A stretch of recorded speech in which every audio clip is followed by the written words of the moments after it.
Welcome to another episode, everyone. Indian Americans are admitting their anti-Black culture. They are admitting their racism. This is fascinating. This is unbelievable even. You must check this out. We don't have to talk about Crip Mac and Big U all the time. You want some other kind of content? Well, here it is. And this is very important, a very important conversation. But who really wants to hear it? Let's find out.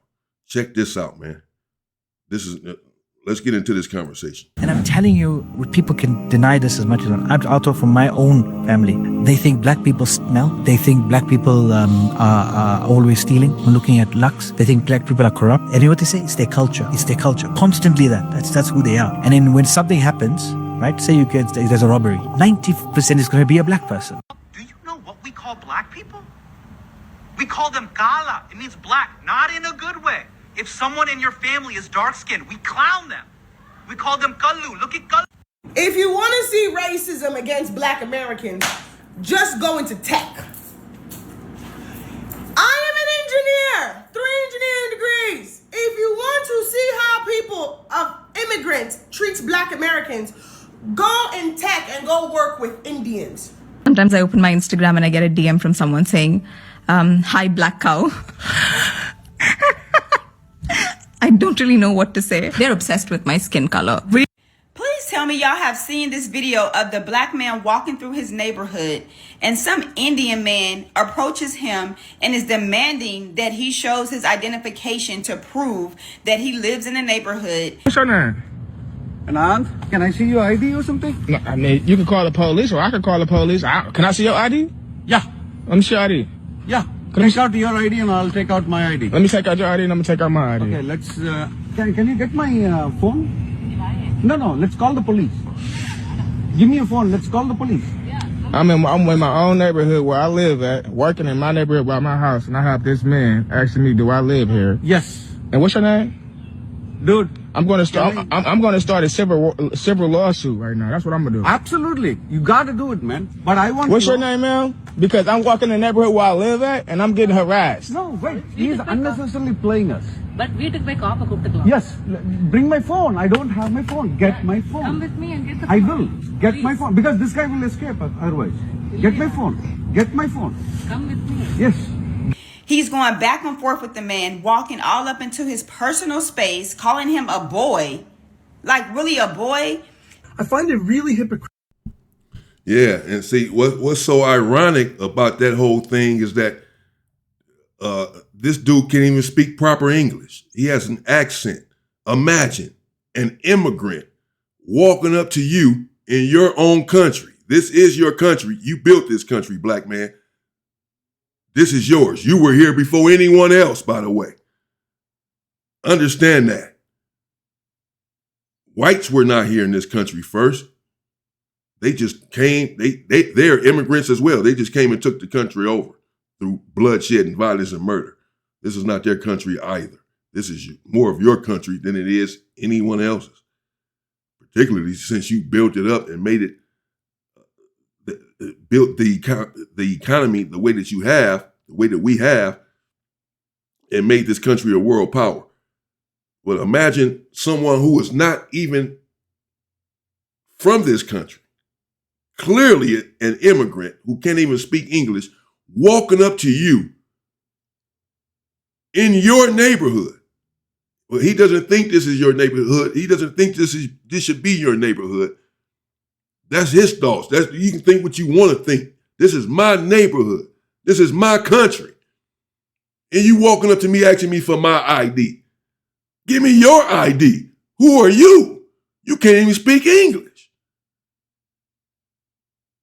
But you heard it. They think we stink. Imagine these people talking about how we smell. I heard someone else making a video on that. Then someone was saying in the comments, Black people are the cleanest people that I know. Like so many people have said that in the comments, like they're the cleanest, they are literally the cleanest people that I know. Y'all stinking asses. The hell? critical how Indians and South Asians will talk about prejudice they experience by white people and then turn around and take that same discriminatory energy and use it against black people. I know it happens. I grew up hearing it. So let's talk about how you are so eager to fit in that you would rather appease those who oppress you than support other oppressed groups. You know what that smells like? Desperation for acceptance. And the sad part is, no matter what you do, no matter how hard you work to blend in, you will still be seen as an other. Besides Kamala Harris, I don't know many other like black and Indian people. I think there's a lot of racism within Indian culture against the black community. Yeah. But now people are getting empowered. Say, look, mom, if you want to be a part of my life, you're going to have to deal with this. And mom's like, oh my God, I don't want to lose my kid. Okay. Okay, let's go to E40 concert. You know, like, I will learn your culture. I don't even understand why she decided to do that to this black woman. She called her so many N-words. And the crazy part about it is she darker than the average black person. Where you say you got me sitting here going into asking if you good. You been staring at me with your fake life. I don't give a I don't get out of my face, you. Most of the racism that I've actually experienced since coming to Canada has been from... Now, we've been seeing these kind of videos go around on TikTok and Instagram, I have, with these Karens, you know, saying that N-word like she was just doing it in black women's faces and getting dog walked, getting the shit beat out of them as they should. I don't know how she was able to get away. I don't know what black woman that was, but we're not going for this. You understand what I'm saying? It's not going to happen. They've been getting knocked out everywhere. Coming up to black people talking this nonsense. We're sick of it. We're not going for this. Imagine, as she said, she's darker than the average black woman. And as the other gentleman said, no matter what you do and how hard you try to get close to white proximity, they'll never consider you one of them. But it's just amazing how in every culture, when I say that black people have no allies, this is what I mean. In every culture, they have a derogatory term for black people in their own language. Every culture has it. I can play videos from every culture. Right now, we're focused on the Indians. I've already played one from the Mexican culture with multiple people saying these same things, that they grew up this way. They grew up inside of an anti-black culture. Period. They grew up believing and were taught everything that you're hearing here about black people. These people looking down on you all around the world. Black people accepts and loves everyone, and no one accepts and loves black people.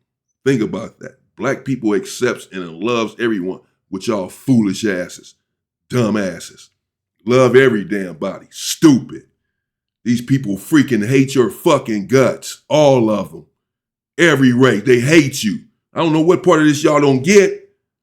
Are you listening? Do you get it now?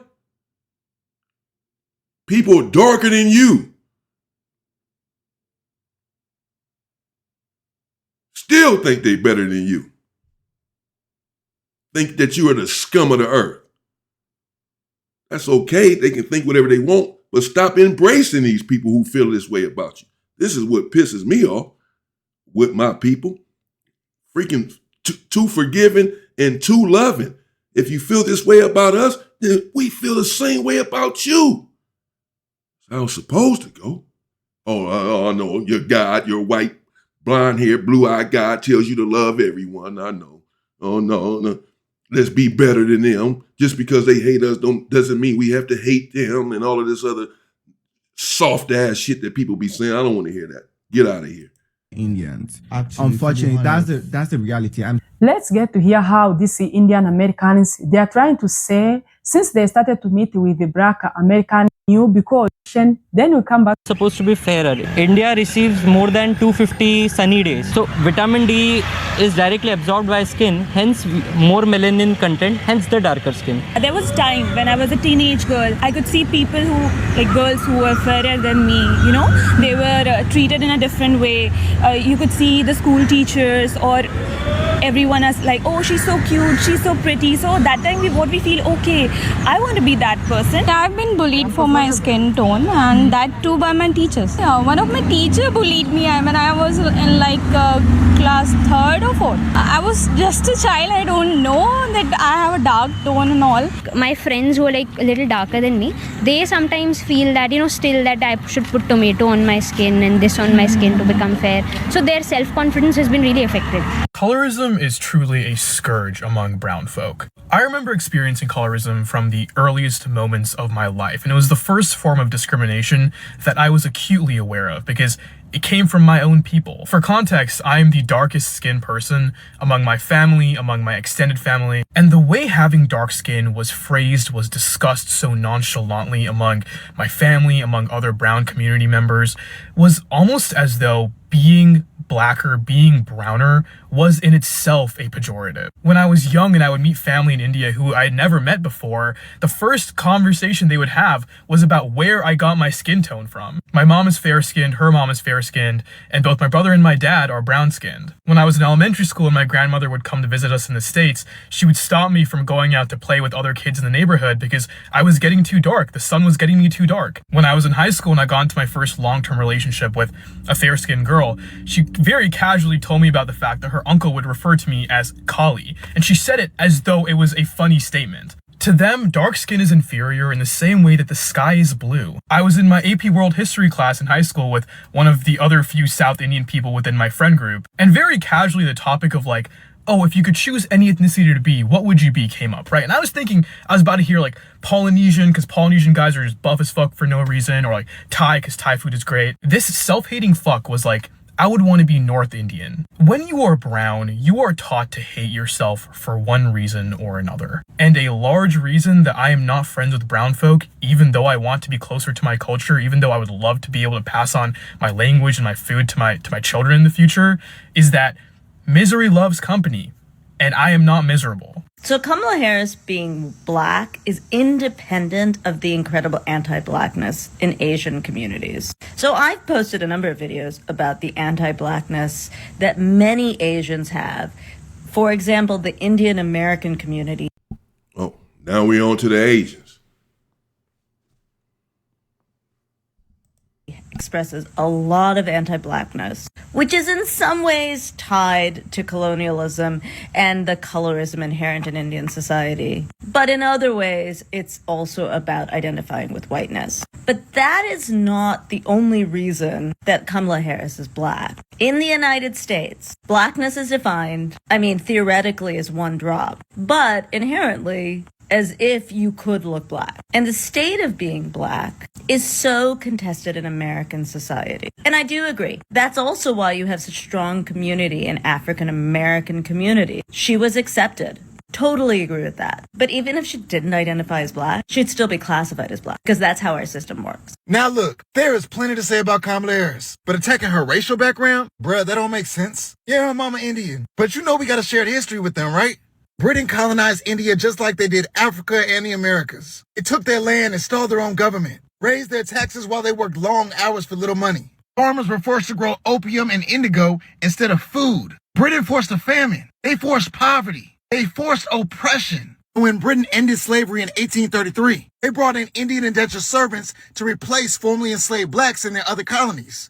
Talking about Trinidad, Jamaica, Guyana. They were on the sugar, tea, and rubber plantations. Yes, as indentured servants. Oh, technically it wasn't slavery. They could go back to India usually after 5 years. They made that trek across the Atlantic Ocean, usually in overcrowded ships filled with disease. And they were treated just like slaves were on those plantations. Then in the 1950s, India was fighting for independence from Britain. They wanted to kick Europe out their country just like the rest of the world. In 1959, Dr. Martin Luther King Jr. went to India to learn about their resistance, specifically Gandhi's philosophy of nonviolence. Gandhi used to write letters to black leaders in America expressing their shared struggle. Hey, look, blackness has a sound, a feel, a history, but it also has a shared struggle with oppressed people all around the world. So worrying about her blackness just may not be the move, because it can look different across time and space.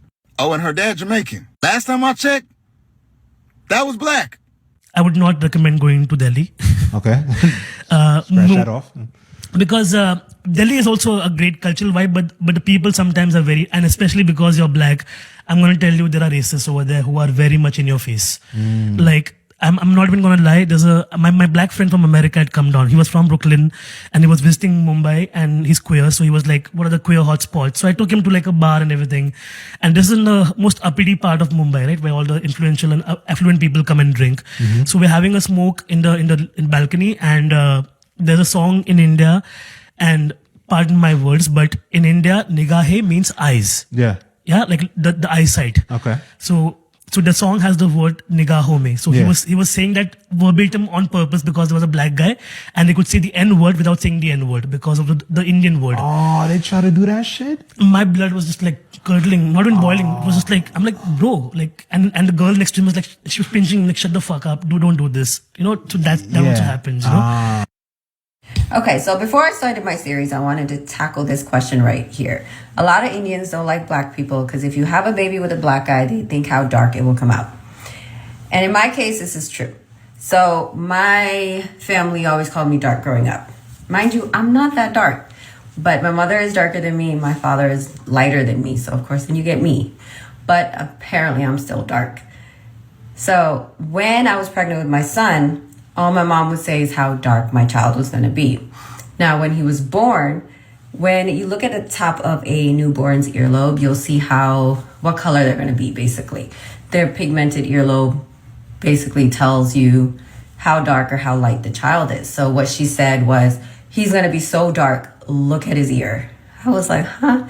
I didn't get it until later that she thought that because of his ear, he's going to be dark. And well, anyway, colorism is a big issue in India, and that could be why they don't really like the intermingling with black people. Now, that being said, my mom did remarry after my parents divorced, and she did marry a white guy, and my sister is half white, so she's super, super bright. So, yeah. Amount of racism that most Indian people have towards black people. So this might be a two-parter, but the gentleman that I just stitched is 100% correct. When I came to the US, I was 17 in high school. And as I made friends, especially Indian girls, other Indian girls of my age, I realized that we all were given the same speech by our father, which was, we could not date black guys, we could not date Muslim guys, we could not date white dudes. And I remember the abuse that I received from my father, physical abuse that I received from my father, when he found out that I was dating a Muslim guy. He immediately made me break up with the guy. But in that moment, after, basically beating me, he told me, at least it wasn't a black guy, because your beating would have been worse. Go to part 2. Yes, I am happy to answer this question. It's going to be a little bit of a robust answer, so it might be a little bit long. So I would put this on 2 times speed or grab a snack. You've probably seen this photo before, and I think it's very important, but this is the pre-colonial Indian caste system, which I'm not going to spend too much time on, but what is really important to remember is that Brahmins who are on the top of the caste system tend to be lighter. This is not a rule. This just tends to be a pattern. And why is that? It's because of things like sun exposure. Everything else on the caste system, like while it's still respected on certain levels, they are exposed more to the sun. Like someone who is like in the military, which is like below Brahmin directly, like it's respected, but they're also spending a lot of time outside. For someone who's like a farmer who's spending a lot of time outside, versus a street sweeper who oftentimes maybe don't have the ability to live in a home, are homeless, or like spending 24/7 like working, trying to make ends meet. And so because of that, essentially Indian society has been built around this idea of an implicit bias, that the lighter you are, the more access to education you have, the closer like prestige you have when it comes to like ranking in society, and even a kind of religious proximity, that closer to God you are, like, or like the different like pantheons within Hinduism. But the thing is though, the caste system wasn't made for a globalized world. So when the British Raj invaded India and India became the crown jewel of the empire, The British saw a group of people who were already kind of divided and really leaned into it and really played up the religious aspect, which resulted in the partition, and the caste aspect, which they really mirrored their example of like the British aristocracy with the Indian caste system. Why do you think Meghan Markle marrying someone in the royal family was such a big deal to them? We're kind of seeing the parallels. But under British control, the British sent a lot of Indian people across like all over the world. So you have Indian people being sent to Guyana, like Fiji, Canada, we're everywhere. Like Kenya, South Africa. Like there are like anywhere the British was, you will find Indian people just because India was Britain's greatest tool. The thing is though, when Indian people were sent to these different countries, they also brought along with them their implicit biases because the system that they have only ever really manifested within other Indian people, but now they're living a globalized system under British control. But the thing is though, it's not created equally. For example, being Indo-Guyanese or Indo-Trini or Indo-Kenyan is very, very different than, let's say, being Indian-American or Indian-Canadian. And the main reason why is because Indian people who move to those countries are now adopting white supremacy systems on racial schema. And that's the biggest part. The racial schema of India is very, very different than the racial schema of the United States or the Caribbean or even like an African country like Kenya. Because race is a social construct. So race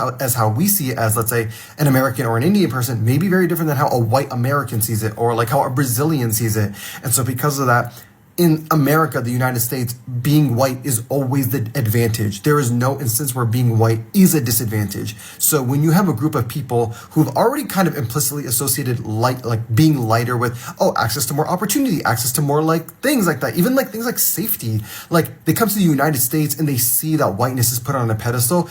It doesn't surprise me that Indian people will often feel the need to form into it. They need to feel like they need to assimilate to it. Because remember, every Indian person here at one point was an immigrant.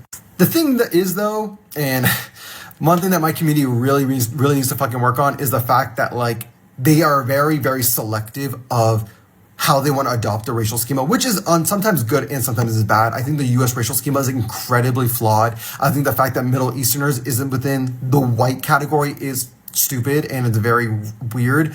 And there are other parts about how people tend to cherry pick what is considered white or not. But I also feel like the Indian diaspora within the United States, I'll speak about the United States, I can't really speak about British Indians or Canadian Indians. They tend to carry over a lot of anti-black sentiments and stuff and have that, but they want to cherry pick it. A lot of this, it's a running joke within our community of the brown boy who says the N-word and stuff. Or they want to speak in AAVE. They want to adopt certain things in that, but then they would never date a black person. They can't find black people desirable. They're extremely judgmental of the black community. They also don't recognize a lot of the work the black community made to even allowing Asian Americans and Indian Americans Indians into the United States. So I hope this makes sense. This is kind of my point of view. I'm not an expert, but I think this is kind of at least what I've parsed out through my own personal research. And what people need to understand, black people, because these people will never get it. What we need is that these people are here because of us. The Civil Rights Bill benefited every race. The Civil Rights Movement, which led to the Civil Rights Bill, black people out there dying, being bit by dogs, burned, shot, killed, marching, leading to the Civil Rights Bill. The Civil Rights Bill affected Asian Americans, Mexican Americans, Indian Americans, everyone. Everyone profited off of that bill, profited off of the black man's plight and struggle and fight, because we're the only ones that are fight these people, that are fighting the system, that are fighting white supremacy in any kind of way. Everyone else is just trying to assimilate with them, get next to them, want to be like them, want to be one of them. They'll never be accepted, as they're finding out the hard way. I just saw the clip yesterday with old girl saying Trump is like Jesus, and then they had a news clipping of her being deported, and everybody's laughing at her. They're going to find out the hard way that these people don't care about them, that they always look at them as who they are, the ethnicity that they are. You can try to be as light as you want, assimilate with them as much as you want, talk like them as much as you want, hate us like them as much as you want. They'll never accept you as one of them. Most of us know this because we understand the history of this country. These people, they don't get it. Just like the people that voted for Trump didn't get it. They're just getting it now and want us to help them. No, we're staying out of it. Do what you do. Lived experience, stuff like that, is why I think it is the way that it is. I just wanted to comment on this video about this Indian couple getting married. The Indian guy is very dark. He's basically my complexion, and his wife is a little fairer than him. And the comments they're getting, it's just like, why is this dark-skinned man with this lighter-skinned woman? It's just like complexion complaints from Indian folks, from their own folks. और जब मैंने लोगों को reaction देखा, I was in touch. My family got targeted. You are nobody. Anytime I see a video that really hits me, I go, man, let me talk about it. First of all, India is they are.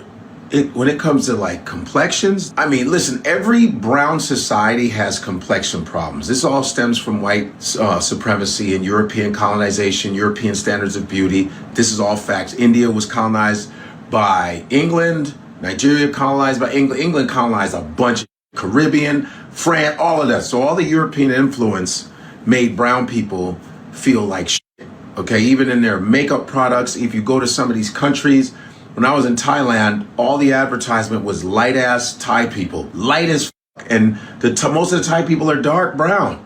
It's the same thing in the Philippines, same thing in some parts of Africa, and same thing in parts of Asia. It's insane. It's like even with Bollywood, it's like these Indians be light as fuck, but they still look Indian, which is hilarious.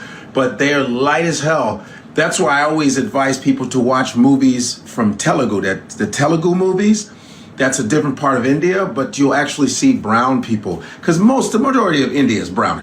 So it's nice to see these new Telugu movies like RRR, for example. If you're ever interested, watch RRR and you'll see brown people. You know, of course, all these different countries are made up of different complexions, but they always put the lighter people in front. There's one called Light and Lovely, I think. It's a bleaching cream in India, Light and Lovely. I think it's Light and Lovely, I think. If I'm wrong, let me know. But it's they have that on the shelf like fucking Vaseline. They buy that Light and Lovely. In Nigeria, they had Ambi. I think it's still there. But a lot of lightening creams are in a lot of these countries, even in America, and it's pretty fucked up. And I heard that a lot of these lightening creams cause cancer and like that. So for those of you who are lightening your skin, I don't want anything good to happen to you. Be yourself. Now, this is not me wanting people to die of anything, but you deserve to be poisoned because you already are poisoning yourself with your negative thoughts and ashamed of what you look like. Listen, I understand as a dark-skinned man. I understand people make fun of you. They do all this other. Yeah, it happened to me as a kid, but thank God I had strong Nigerian parents where dark skin is normal. It's okay.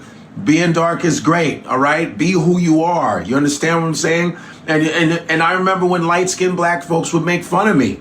Yes, light-skinned black people say, they call you black this, black that, dark this, dark this, but all my light-skinned friends look like now. That light skin doesn't hold up too long. It's a joke, but it's a joke though. But anyway, all complexions are beautiful. You know what I'm saying? And that couple looked great. And it's a shame that really India has a real serious complexion problem, and it's fucked up. It's really fucked up. And I just wanted to throw that out. So be proud of who you are. And all you dark folk out there, you're still dope. You're still amazing. And I know, listen, it gets really bad because even in the NBA, I think the NBA is very light-skinned now.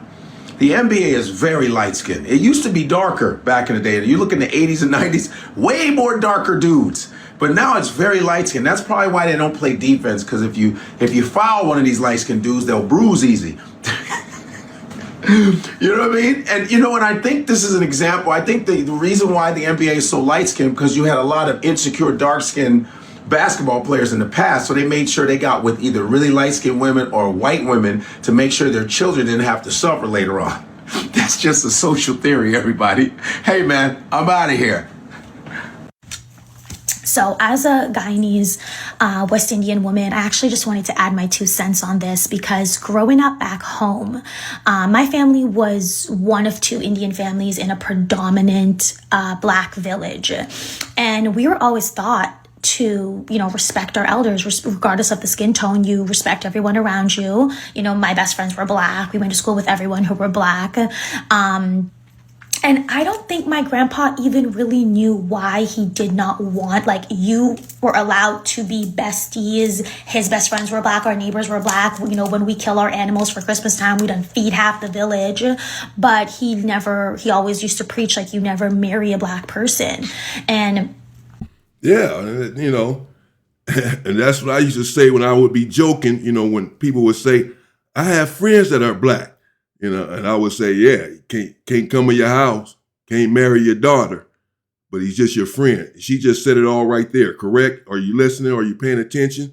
We lived in a Black village, she said, because Black people are going to accept them. Black people are going to accept everyone, right? Come on.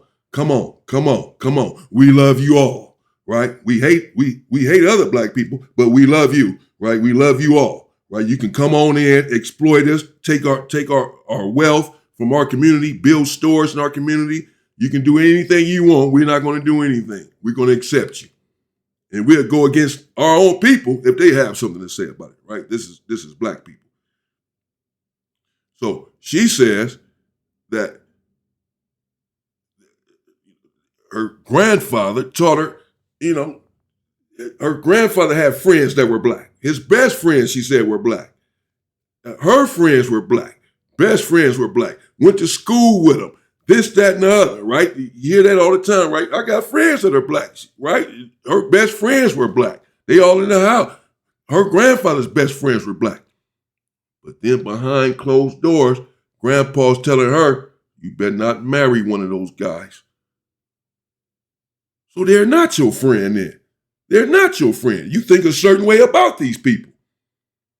How can someone be your friend if you think that he's inferior to you? If you believe that he's less than you based on his race, how can he authentically be your friend? There's no way. It's impossible. There's an impossibility for that to happen. But let them tell it. My best friend was Black. Went to school with Blacks. We fed the Blacks. We ate with Blacks. We chilled with Blacks. We did everything with them. You can do all that. But you better not marry one.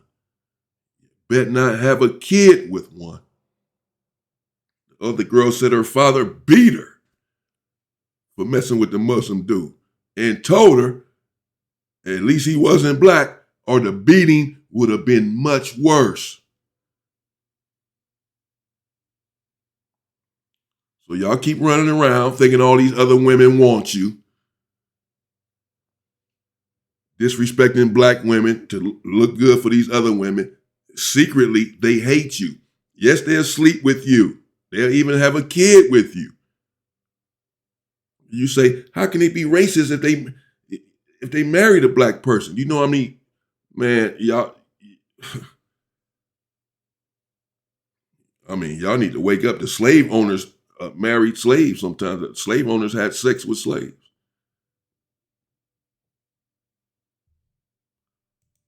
I don't think we really truly knew why we felt that way.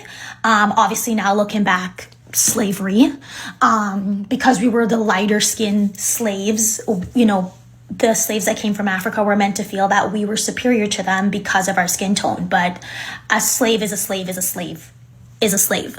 And all of my aunts and uncles later went on to marry a Black man or woman. And so all my cousins are, biracial or Dougla for the Guyanese people.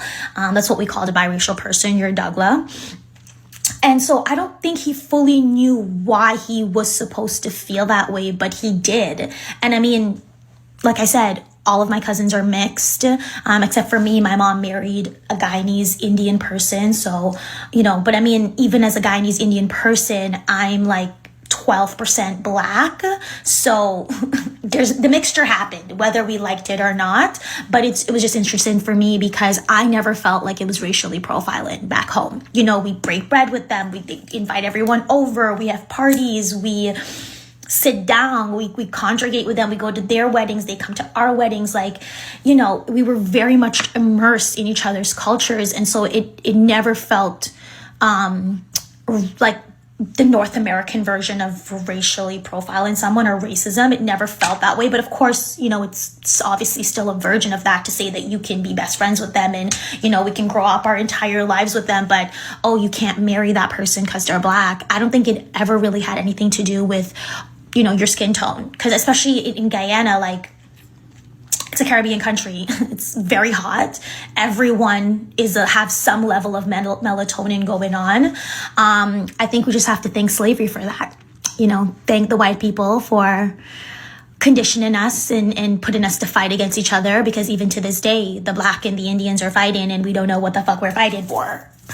But it's just interesting, you know, South American versus North America, how you look at things. So anyways, that's my 2 cents. Okay. So y'all let me know what y'all think in the comments. I've already lost my cool a little bit earlier on. And I got to be careful with doing this kind of content. I'm going to get taken off of YouTube. I don't really have a temperament for this. But I'm going to have a talk with myself. Calm myself down, because I have to get you all this information. I have to figure out how to get it to you in the proper way without letting my personal feelings get involved too much. That's going to be easier said than done because I'm a prideful black man who loves my people and really have no love for those who have no love for me or my people. None. And it just pains me and it hurts me so much that my people don't feel the same way. It gets on my nerve, man. It gets on my nerve. But we'll get into it. We'll get into why these people really hate us. All of these other cultures really hate us. Or so they say, or so they act like, so they claim. We'll get into why that is. How we were the first here on earth. How we built kingdoms. How if anyone is inferior, it's not us. How we've created everything in this freaking country.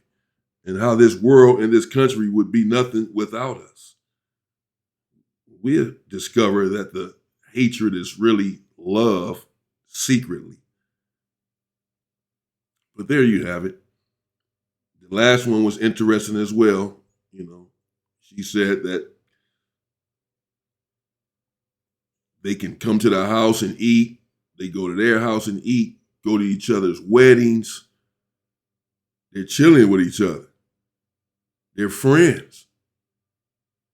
But behind the scenes, the family telling her, yeah, Soon as the brother walk out of the house, just over there eating, chilling, listening to music, dancing, family, he thinking they love him. Thinking he got real friends right here.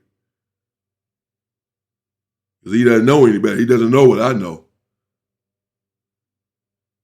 As soon as he walk out of the house and they close the door, they calling him all kind of N-words and saying, you better not bring one of them home permanently. You better not marry one of them. What is that? That's how it goes, bro. The sooner you understand that, the better off you'll be. Let me know what you think in the comments. I'm going to leave it there because I end up going for hours and hours. I have so much to say about this. But again, I have to be careful. I've already said some things, but nearly not as much as I want to say. That's for sure. Stay safe and stay free, people.